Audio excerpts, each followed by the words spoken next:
is the North End. This is the North End.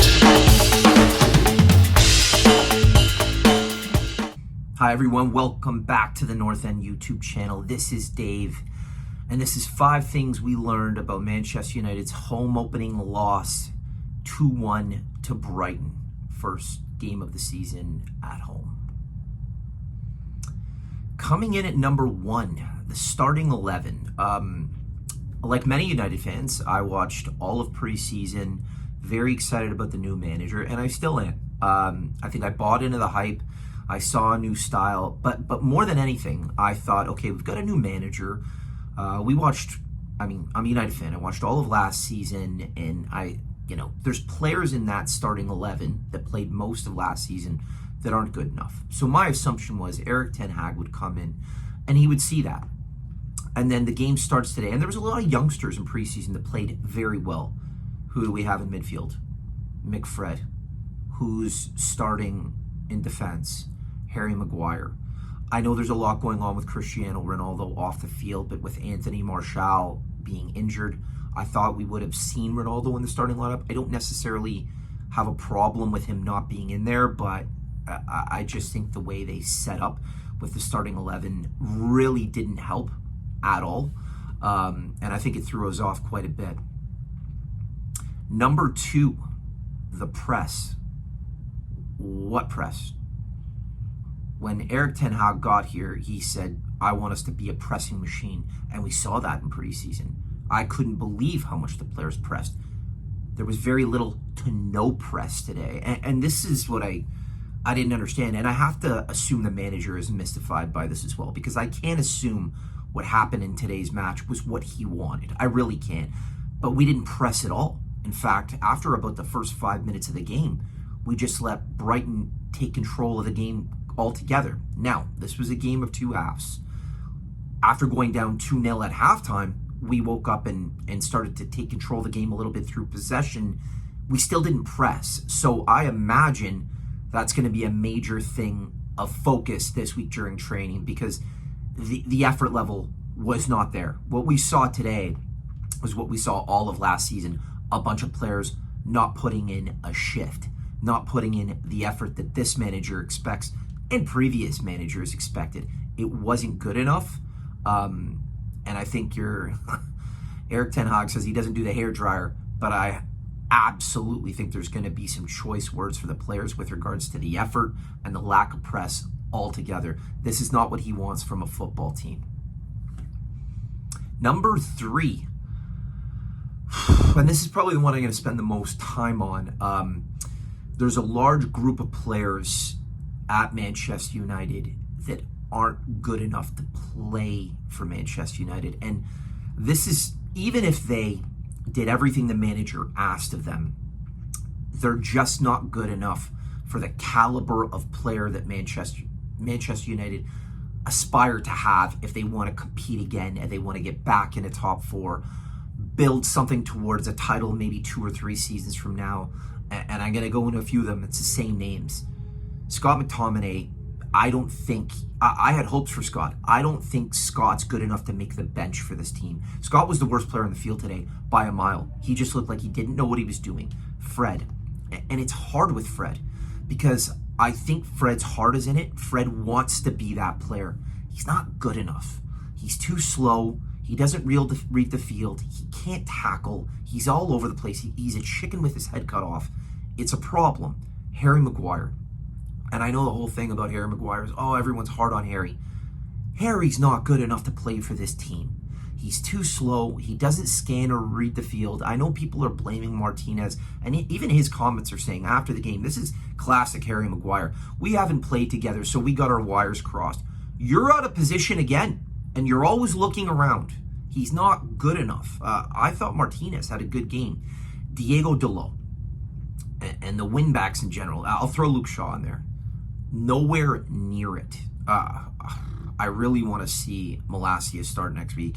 I think I'm done with Shaw. I think I've been a Shaw defender for a while, but I think right back needs to be a priority, much like the midfield and the attackers as a whole thing altogether. And I'll finish with Marcus Rashford. I genuinely feel, and I know it's an outlandish take, Garnacho is going to make that left wing his own this season. He is. And he's going to take that role from Marcus. And then I think people at the club need to decide if Marcus is of the caliber of the player we want to be an elite attacker at United or for an elite team in the Premier League. You need to have certain standards. I don't know if Marcus has them. I don't know if he's good enough to be that player. He shows flashes of it. He's a skilled and talented player, but he didn't look good again today. I don't know what it is. I really don't.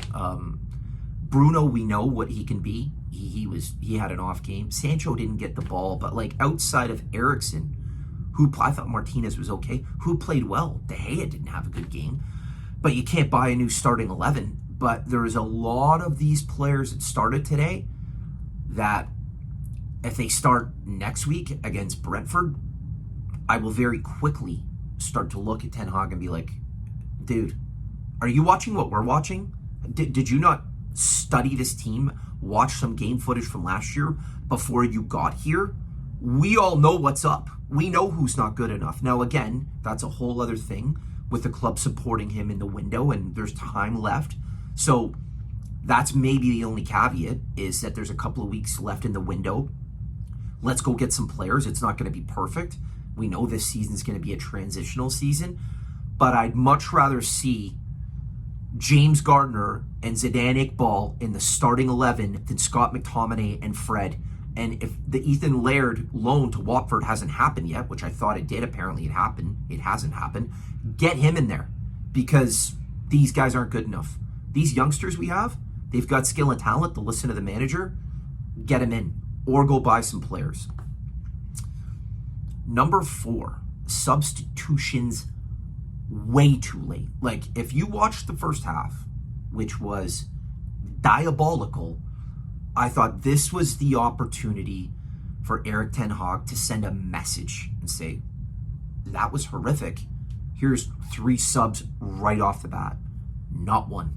And I was shocked and very dismayed at that. 5 minutes in, he brings on Ronaldo for Fred. Okay, that makes sense. And then I believe Donny comes on in like the 78th. And I thought Donny had energy. He tried. And then 3 substitutions in the 90th minute. Cool. There should have been at least two to 3 at halftime.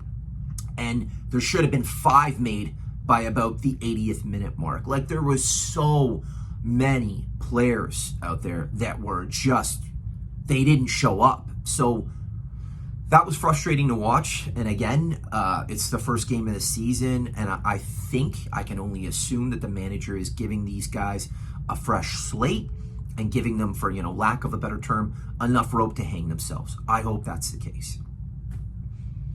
Number 5, baptism by fire. I was one of those United fans who watched the preseason. I drank the Kool-Aid. I said, his season's going to be different.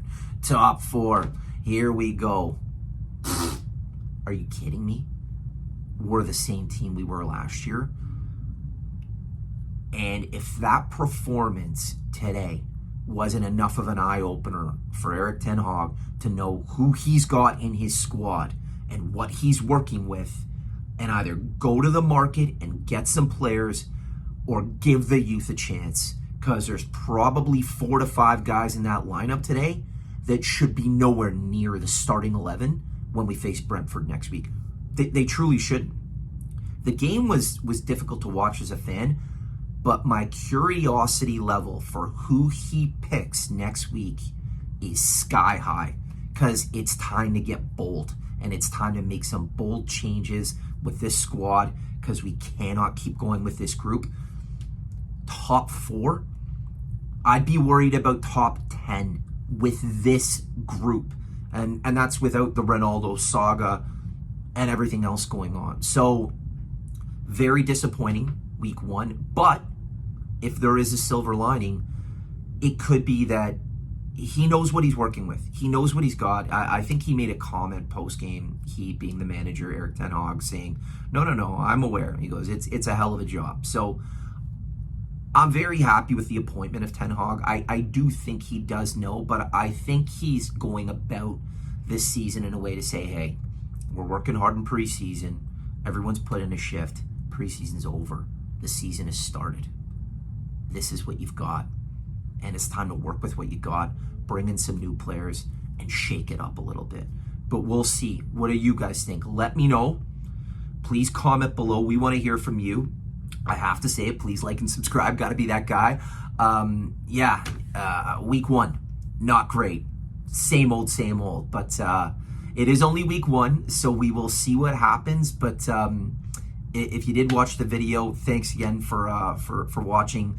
Please follow all the other videos. Well, please watch all the other videos from the different fans of different teams on our channel. We're trying to build it up. If there's things you want to see, if things you want us to talk about, let us know. But thanks for watching, and I'll see you in the next one. This is the North